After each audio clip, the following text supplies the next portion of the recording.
আপনার বয়স যদি 50-এর বেশি হয়ে থাকে আজকের ভিডিওটি আপনার জন্য, কারণ আজকে আমি গুরুত্বপূর্ণ কিছু কথা বলবো যেগুলো শুনে রাখা আপনার অত্যন্ত জরুরি। সর্বপ্রথম যেটা করতে হবে তা হলো টেনশন দূর করুন।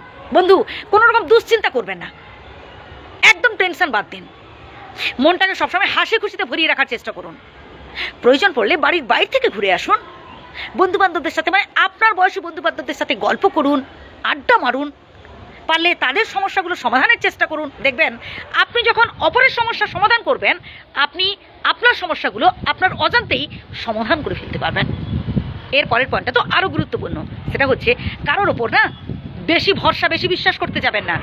যদি ভরসা করতেই হয়, যদি বিশ্বাস করতেই হয়, বিশ্বাস করুন বিধাতার উপর, বিশ্বাস করুন নিজেকে। আপনি যাকে বেশি বিশ্বাস করছেন, যাকে বেশি ভরসা করে ফেলছেন, যে মানুষটাকে, দেখবেন একটা সময় সেই আপনাকে বেশি কষ্ট দেবে।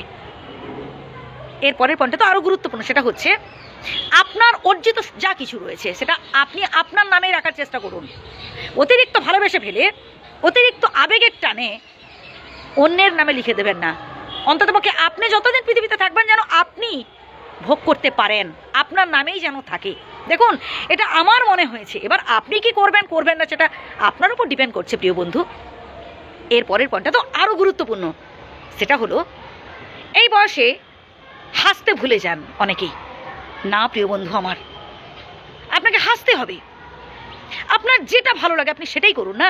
আপনার খেলতে ভালো লাগে বা খেলা দেখতে ভালো লাগে, খেলা দেখুন। খবরের কাগজ পড়তে ভালো লাগে, পড়ুন পেপার, খবর শুনুন। গল্প করতে ভালো লাগে, বন্ধু বান্ধবদের সাথে গল্প করুন। গান শুনতে ভালো লাগে, গান শুনুন। মন্ত্র কথা হচ্ছে আপনার যেটা ভালো লাগে আপনি সেটাই করুন। আর এর পরের পয়েন্টটা আরো গুরুত্বপূর্ণ, সেটা হচ্ছে নিজেকে না সবসময় এনগেজ রাখার চেষ্টা করবেন। মানে একটা সময় আসে রিটায়ারের পর, এমন একটা সময় আসে না, খুব বোর ফিল হয়, মনে হয় যেন এই সময়টা কি করে কাটবে, এরকম বোর ফিল হয়। অফুরন্ত সময় থাকে কিন্তু কোনো কাজ পাওয়া যায় না ওই সময়টায়। আর আপনি যদি এটাই ভাবেন যে আমার কাছে কোনো কাজ নেই, তাহলে আপনি আরও বেশি বিষাদগ্রস্ত হয়ে পড়বেন, আরও বেশি আপনি টেনসড হয়ে পড়বেন। তাই নিজেকে এনগেজ রাখুন। তার প্রশ্ন হতেই পারে যে আমার তো কাজ নেই, আমি তো রিটায়ার নিয়েছি, তো আমি কিভাবে মানে কাজ পাবো বা কী করব? বাড়িতে ছোটো বাচ্চা কাচ্চা রয়েছে, তো তাদের সাথে মেলামেশার চেষ্টা করুন। প্রয়োজনে তাদের সাথে গল্প করুন, তাদের পড়াবার চেষ্টা করুন, বা তাদের সাথে আড্ডা মারার চেষ্টা করুন। দেখবেন আপনারও ভালো লাগবে। আপনি বসে বসে অনেক কাজ করতে পারেন, আপনি তো ভালো ছবি আঁকতে পারেন, আঁকুন। প্রয়োজনে বাড়ির বাচ্চা কাচ্চাদের সাথে বসে ছবি আঁকার চেষ্টা করুন, তাদেরকে কিছু শিক্ষা দেওয়ার চেষ্টা করুন। মন্ত্র কথা হচ্ছে নিজেকে এনগেজ রাখতে হবে, তাহলে দেখবেন ওইসব টেনশন দুশ্চিন্তা চলে যাবে। নিজেকে সবসময় বিজি রাখতে হবে। ভালো থাকবেন।